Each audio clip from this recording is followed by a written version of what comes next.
የኔ ነው። ወይኔ ሚስቴ በቀን ይሳየች። ከሸዋን ግዛው ሰነዶቹ ሊሰርቁ ወስኛለሁ። ምን ያምሻል? ሸዋን ግዛው ማን እንደሆነ ረሳሽው? ልጄ ሞቷል። አልሞተም? አልሞተም። በእውነት አልሞተም። ናታን አለ። ድጋሚ እንዳትሞክሪ።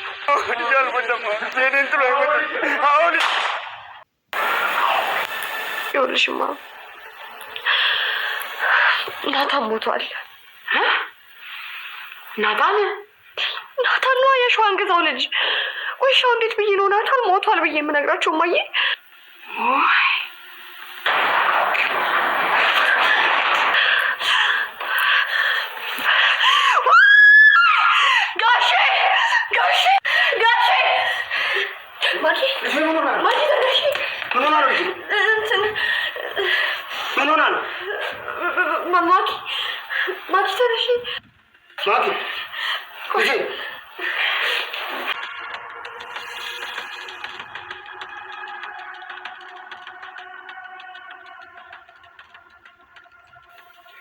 መኪና እየመጣ ነው።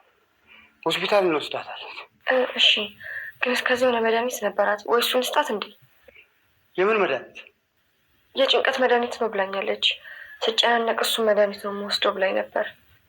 ለነገሩ አሁን ራሷን ስለሳተች መድኃኒት መውሰድ አችልም።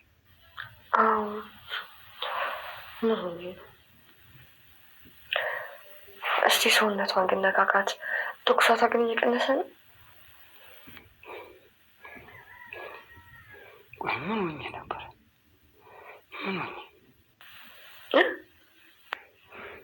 አይ አንቺን አይደለም። ናትናኤል ባልታወቀ ምክንያት ሞቶ ተገኝቷል።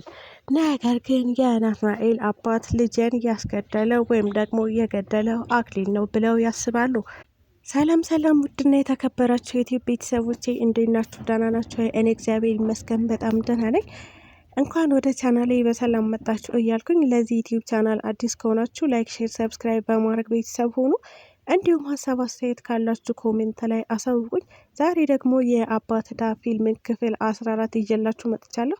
እስከ ቪዲዮ ፍጻሜ አብራችን ቆዩ።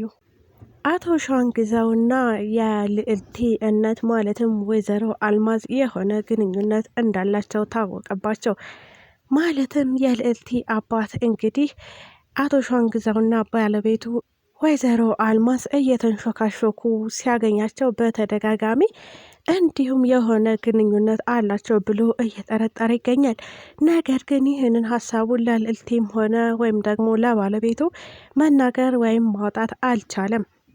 ነገር ግን ወይዘሮ አልማዝና አቶ ሸዋን ግዛው የሆነ ግንኙነት እንዳላቸው ግልጽ ነው። ምክንያቱም በተደጋጋሚ እየተገናኙ ስለ ቤተሰቡ የሚያወሩት ነገር አለ። እናም ማኪን ለማስወገድ ተነጋግረው የነበረ ቢሆንም ነገር ግን አሁን ላይ አቶ ሸዋን ግዛው ሀሳባቸውን ቀይረው እኔ ሳልፈቅድና እኔ ሳልወስን ምንም ነገር እንዳይደረግ በማለት ነበረ ለወይዘሮ አልማዝ የነገሯት። ወይዘሮ አልማዝን በተደጋጋሚ ሞክሬ ነበረ፣ ነገር ግን ላደርገው አልቻልኩም።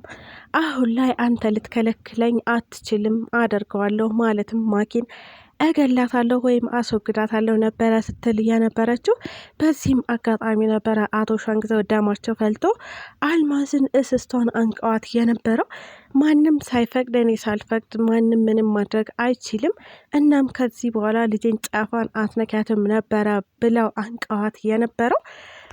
አልማዝም እንግዲህ ባገኘሁት አጋጣሚ ማኪን ከመግደል ወደኋላ አልልም ብላ ተዛዝተው ተለያይተዋል። እሱም ማለትም አቶ ሸዋን ግዛውን በተደጋጋሚ ልዕልቲ የወይዘሮ አልማዝ ልጅ እንዳልሆነች ለማዘከር እየሞከረ ነው። ነገር ግን እሷ እኔ እንደ ልጅ ተቀብያታለሁ፣ አንተን አያገባህም፣ ልዕልቲ ልጄ ናት በማለት ነበረ ስትነግረው የነበረው። ልዕልቲ ግን ወይዘሮ አልማዝ እናቷ እንደሆነች ነው የምታውቀው ወይም የምታስበው። የልዕልቲ የአልማዝ ልጅ አለመሆንን የሚያውቁት አባቷም እናቷም እንዲሁም አቶ ሸዋን ግዛውም ሁሉም ያውቃሉ። ነገር ግን ልዕልቲ ምንም የምታውቀው ነገር የለም። በየዋህ ልቦናዋ እማዬ አባዬ እያለች ነው የምትጠራቸው። ሙሉ ልጃቸው እንደሆነች ነው የምታስበው። ናትናኤል ማለትም የአቶ ሸዋንግዛው ልጅ ባልታወቀ ምክንያት ሞቶ ተገኝቷል። እናም ይሄንን የሞት መርዶ ለመናገር ፈርታ የነበረችው ልዕልቲ ለእናቷ ነበረ በአጋጣሚ ስትነግር የነበረው። እናም እማዬ ናትናኤል ሞቷል፣ እናም ለቤተሰቡ እንዴት አድርጌ ማስረዳት እንዳለብኝ አላቅም፣ እንዴትስ አድርጌ ልንገራቸው፣ እንዴት ነው ልጃችሁ ሞቷል የምለው ስትል ነበረ ለእናቷ ስታወራ የነበረው። በዚህ አጋጣሚ ነበር ማኪ ሰምታ የነበረችው። እና ማኪ ይህን ነገር በሰማች ሰዓት እራሷን ስታ ወደቀች። ሌላ ጦስ ተፈጠረ ማለት ነው። እናም አቶ ሸዋንግዛው መጡ። ልጄ ምን ሆና ነው እራሷን የሳተችው? ያለ ምክንያት እራሷን አትስትም በማለት ነበረ ልዕልቲ ላይ ሲጮሁባት የነበረው። ልዕልቲም መናገር ፈርታ ስለነበረ ምንም የማውቀው ነገር የለም ስትል ነበር የመለሰችላቸው። ነገር ግን አንቺን ለማውራት ነበረ ወደ አንቺ ነበር እየመጣችው እና ምን ብላሽ ነው እራሷን የሳተችው ሲሉ ነበር አቶ ሸዋንግዛው ያፋጠጧት። እሷም ምንም መመለስ አልቻለችም፣ ደርቃ ቀረች። በዛ መካከል ማኪ ነቃች ማለት ነው እራሷን ከሳተችበት። እናም ወንድሜ ወይኔ ወንድሜ እያለች ነበረ ስትለፈልፍ የነበረው። አቶ ሸዋንግዛውን በመደንገጥ ምን ነው ምን ተፈጠረ? ወንድምሽ ምን ሆነ? ልጄ ምን ሆነ? ነበረም ጥያቄያቸው። ልዕልቲም በዚህ አጋጣሚ እንግዲህ አቶ ሸዋንግዛው በጣም ይቅርታ እና ናትናኤል ሞቷል ስትል ነበር የነገረቻቸው። አቶ ሸዋንግዛውም ሽጉጣቸውን አንስተው ልጄ አልሞተም፣ ልጄን ማናባቱ ነው የገደለው? የኔ ናትናኤል አልሞተም እያሉ ነበረ ሲያቅራሩና ሲፎክሩ የነበረው።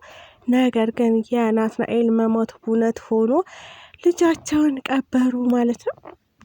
እናም የልዕልቲ እናትና አባት ማለትም ቤተሰቦቿ እየተመላለሱ ለማጽናናት ሞከሩ። አቶ ሸዋንግዛውንና ቤተሰቦቹን ለማጽናናት እየሞከሩ ነው። ያው እንደ አሟችነታቸው ማጽናናት ነበረባቸው። ነገር ግን አቶ ሸዋንግዛው እስካሁን የልጃቸውን ገዳይ በፍለጋ ላይ ይገኛሉ። የልጄን ገዳይ አግኝቸው እኔ ራሴ ነኝ የምገለው፣ እኔ ራሴ በእጄ አጠፋዋለሁ እያሉ ይገኛሉ። እስካሁን ግን የልጃቸው ገዳይ ብለው የሚያስቡት አክሊልን ነው። ማለትም የልዕልቲን ፍቅረኛ። አክሊልም ከተደበቀ ረጅም ጊዜ ሆኖታል። ማንም ሊያገኘው አይችልም። ነገር ግን አክሊል የምርም ናትናኤልን ገሎታል ወይስ አልገደለው? ምንም የሚታወቅ ነገር የለም። ልዕልቲንም በተደጋጋሚ አክሊል የት ነው ያለው እያሉ አቶ ሸዋንግዛው በጥያቄ እያፋጠጧት ይገኛሉ። ልዕልቲ ምንም የማውቀው ጉዳይ የለም፣ የት እንዳለ አላቅም፣ ነገር ግን እሱ ናትናኤልን አይገለውም እያለች ልዕልቲ በመከራከር ላይ ትገኛለች። እንግዲህ አቶ ሸዋንግዛው እሱን አግኝቼ ያጁን እሰጠዋለሁ ወይም ደግሞ የልጄ ገዳይ እሱ ነው፣ እናም እኔ በእጄ እገለዋለሁ እያሉ ይገኛሉ። ማኪም ይህን በሰማችበት አጋጣሚ ማን ነው እሱ ስትል ጠየቀቻቸው። እናም አክሊል ይባላል፣ የልዕልቲ የልጅነት ጓደኛዋ ወይም ደግሞ አብሮ አደጓ ነው በማለት ነበረ ያስረዷት። የልጄ ገዳይ እሱ ነው ብዬ አስባለሁ ወይም እጠረጥራለሁ ነበረ የአቶ ሸዋንግዛው ዋሪ ማለት ነው። እና ማኪም እንደዚህ የምትጠረጥር ከሆነ ለምን ለፖሊስ አናመለክትም እና የወንድሜ ገዳይ አይያዝም ስትል ነበረ ሀሳብ ያቀረበችላቸው። ነገር ግን አቶ ሸዋንግዛው በዚህ ሀሳብ አልተስማሙም። የልጄን ገዳይ እኔ ራሴ አግኝቼ ማውራትና ማናገር አለብኝ ነበረ መልሳቸው። እናም ከነገ ጀምራችሁ አንቺና ልዕልቲ የልጄን ገዳይ ብዬ የማስበውን ወይም አክሊልን በመፈለግ ላይ ትጠመዳላችሁ፣ ይህ የእናንተ ስራ ነው ሲሉ ነበረ ለማኪ ያስረዳት።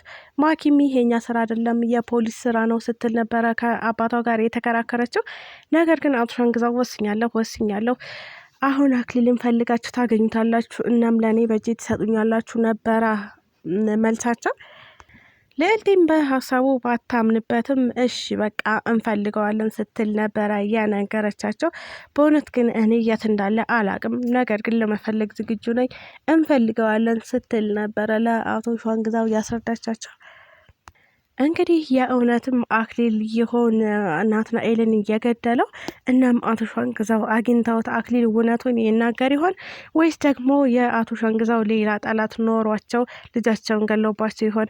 እሱም በቀጣይ ቪዲዮ የምናየው ይሆናል። ስለተከታተላችሁኝ እጅግ አድርጌ አመሰግናለሁ። ለዚህ ዩቲዩብ ቻናል አዲስ ከሆናችሁ ላይክ፣ ሼር፣ ሰብስክራይብ በማድረግ ቤተሰብ ሁኑ። እንዲሁም ሀሳብ አስተያየት ካላችሁ ኮሜንት ላይ አሳውቁኝ። ኢትዮጵያ ለዘላለም ትኑር እያልኩ ሰናበታችኋለሁ።